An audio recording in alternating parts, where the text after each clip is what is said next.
Coming up on Oxford Weekly News, an update on the future of Miami's regional campuses. Also ahead, we'll take you inside Miami's annual Kinetics Festival.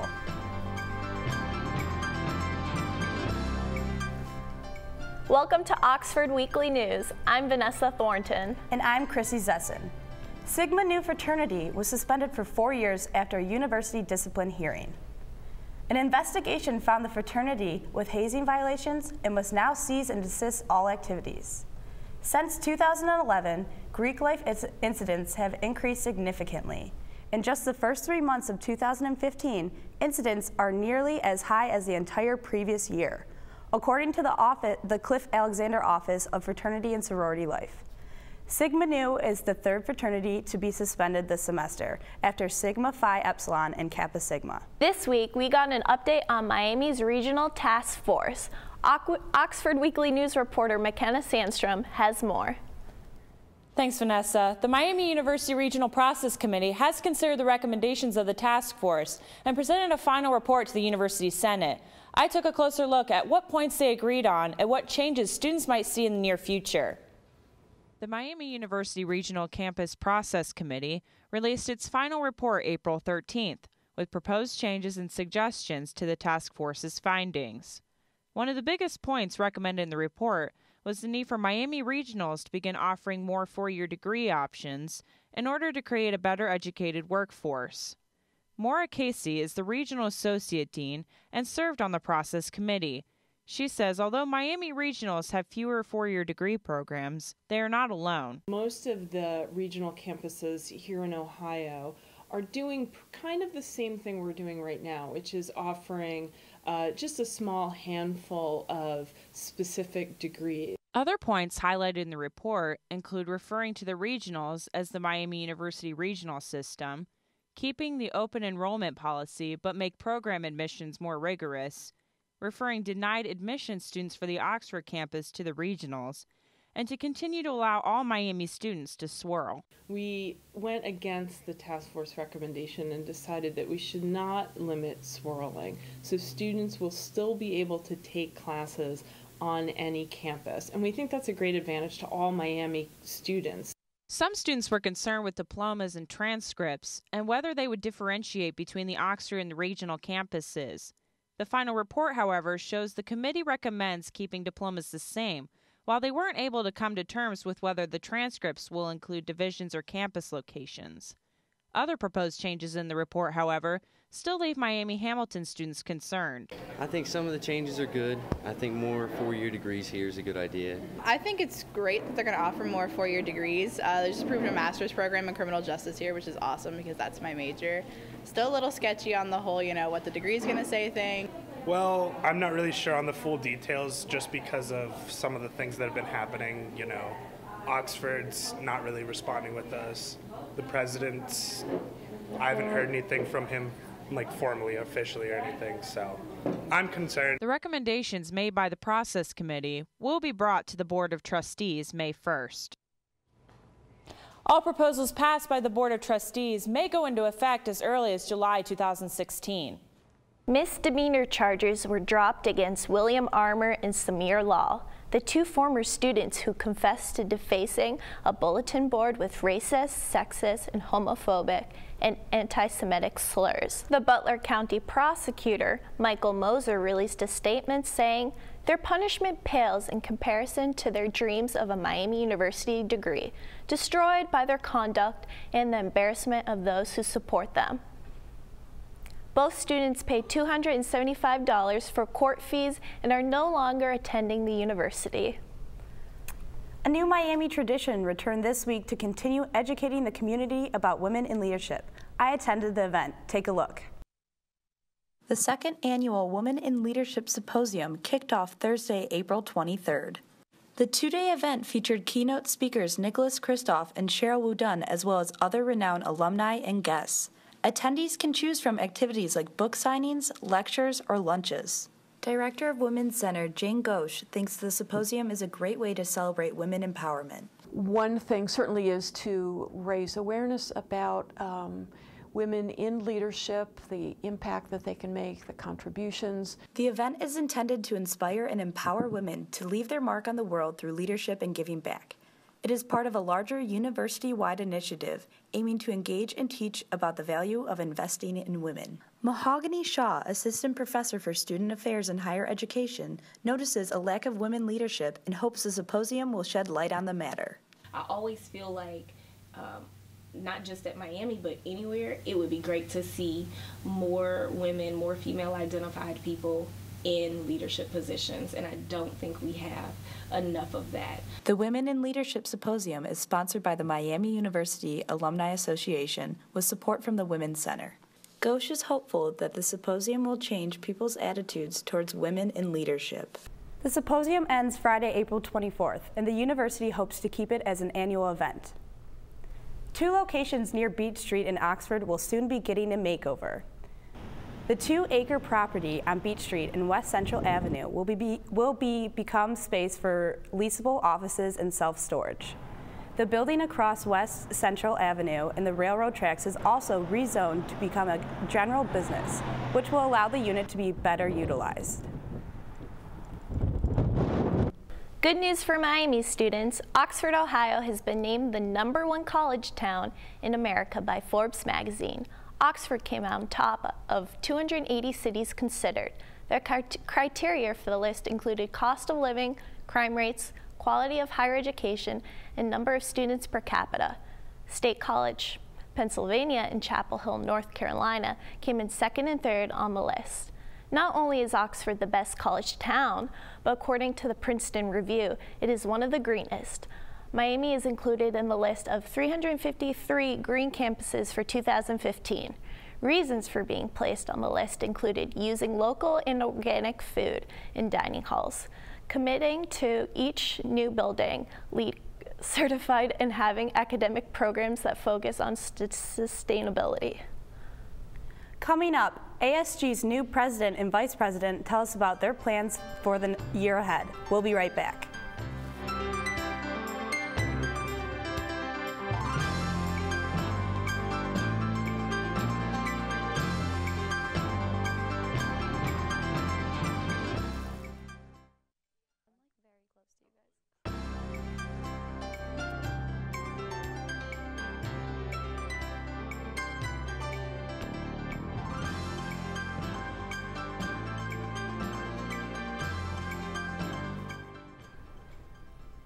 Welcome back to Oxford Weekly News. April is Sexual Assault Awareness Month. Each week we've had Beckett Getson, Miami's Sexual Assault Response Coordinator, give our viewers a tip. This week, Getson says it's important for people to know how to become an active bystander. What we tell people to do is try to recognize that there's a situation in which you might need to intervene, evaluate kind of the best ways and how you can safely intervene, and then actually take that next action, right? So determine what that action is going to be and actually take that action. Getson says Miami is currently putting on a step-up bystander intervention program that helps offer skills to become a more active bystander. The student body recently elected a new president and vice president. Oxford Weekly News reporter Emily Baker spoke with them to find out what they want to do with their time in office. Thanks, Vanessa. This week, I sat down with the newly elected leaders of Miami's Associated Student Government to talk about what they're most excited about for their upcoming term. As students and faculty prepare for final exams and summer vacation, Associated Student Government is gearing up for next year. On April 16th, Miami students elected Joey Parizic and Matt Kovezdi as the next student body president and vice president. While the new elects won't be sworn in until May 5th, Kovezdi says they are ready to get to work. I'm just excited to kind of learn and take the next step and see what we can do and see what needs to be done and help as many people as we possibly can, because that's our ultimate goal, is to provide every student with the greatest experience they can possibly have of college. And I think that we have a good foundation, a good start obviously, but you can always do better. Parizic and Kovezdi ran on a 4-point platform. Of those 4, Parizic says he is most excited to start making changes to on-campus dining options. We're also really excited for starting talks about dining reform to the meal plan options and everything like that,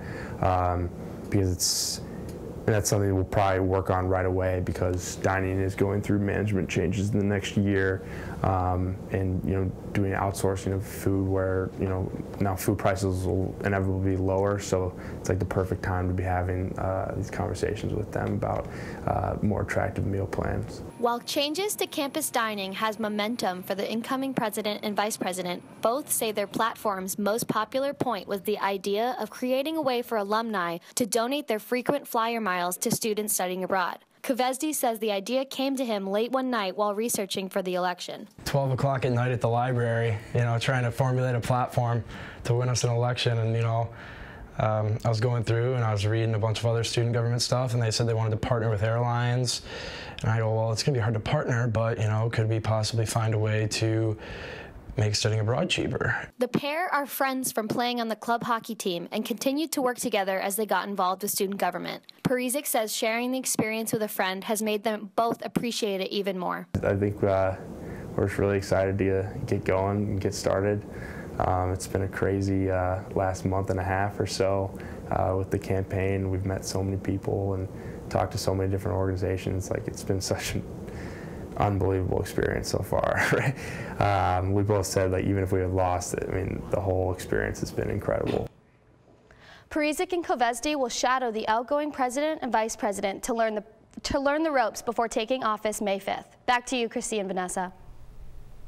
Talawanda School District named Kathy Johnson its Teacher of the Year. Johnson teaches 3rd grade at Marshall Elementary School and has been with Talawanda for 14 years. Along with the recognition, the award allowed Johnson to pick up new technology for her classroom. Johnson says she was shocked and humbled by the award and says so many people helped her become who she is in the classroom. So many mentoring teachers along the way, and a district that is incredible about training us and really supporting us and believing in us. And so when I think about the award, I think of everybody that's helped me to be what I can be for the kids. Johnson has been nominated for the State of Ohio Teacher of the Year Award, and we'll find out those results this August. Congratulations, Kathy, and good luck. Johnson's 3rd graders will soon be using Chromebooks as part of a new program we told you about a few weeks ago. The district is hoping to expand the use of personal tablets by getting iPads for kindergarten, 1st, and 2nd graders, and Google Chromebooks for 3rd through 8th graders. The high school already has been using Chromebooks this year. Talawanda is requesting a grant of over $600,000 from the state of Ohio to purchase the iPads and Chromebooks. Talawanda's Board of Education is still reviewing the construction timeline for the new Kramer Elementary School. It hopes to have shovels in the dirt in 5 to 6 weeks, but there's no definite plan. Up next, we'll have a few tips for Miami seniors as graduating stress increases. See you after the break.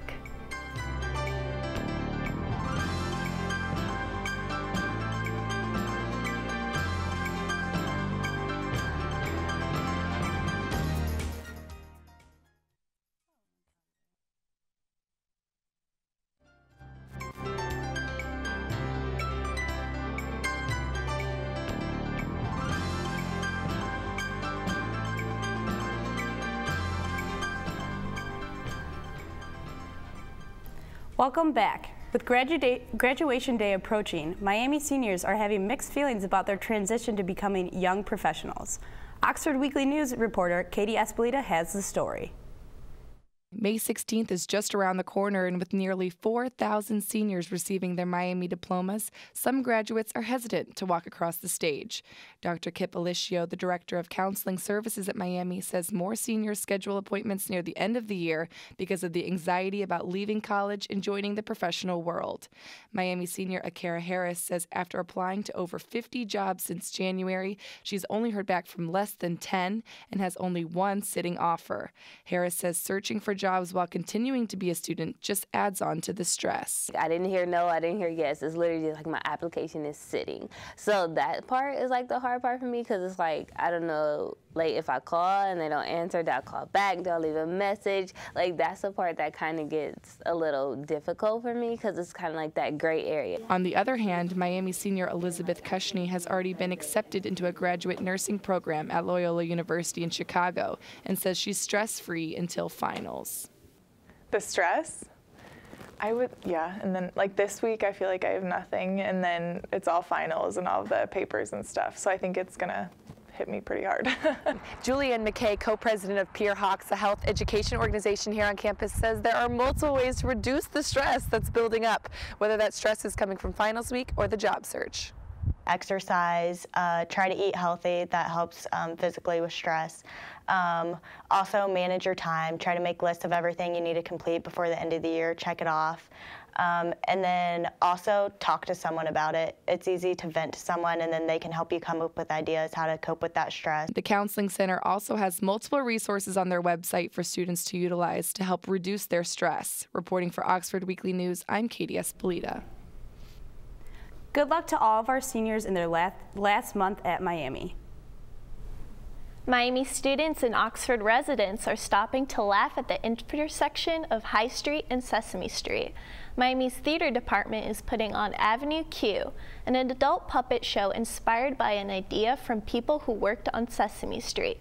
For their spring production, Saffron Henke, the director of Avenue Q, says the show is comedic, but intended for a mature audience. It is a bit racy. Definitely not something that you would want to bring the kids to, but definitely something that you would get a babysitter for and come see. Henke says the first weekend sold out 2 of the 3 performances, and the theater department is considering extending the run because of its success. The next show of Avenue Q will be April 23rd through April 26th, and you can buy tickets at the Shriver box office. Former ABC Bachelor Sean Lowe will be visiting on April 26th in the Armstrong Wilkes Theater. He's coming to speak on his experience as a bachelor to help raise money for the Wells Project. The Wells Project is an organization of students that raise money to build wells in Rwanda to provide clean water to those who otherwise not have access to any. Tickets for the event were $10 and have already sold out. A celebration of all things Kinetics came to Oxford on Sunday, April 19th. I attended the festival to see how it's growing since it began in 2010. People come out and they showcase the awesome things they get to do. Flight of the Flyer, that's the theme of this year's Kinetics Fest. I've been with the festival since it began, and I first was sort of asked to just, make a rig for it, make a bike for it, and so I did, and I thought it was a cool thing. After that, I got together with a core group of people, and we decided to change the name from a kinetic sculpture race to the Oxford Kinetics Festival. So a bunch of sculptors who want to do community engagement get together. We formed this organization. I'm co-director of the organization as well as co-director of the Kinetics Festival with Kate Curry.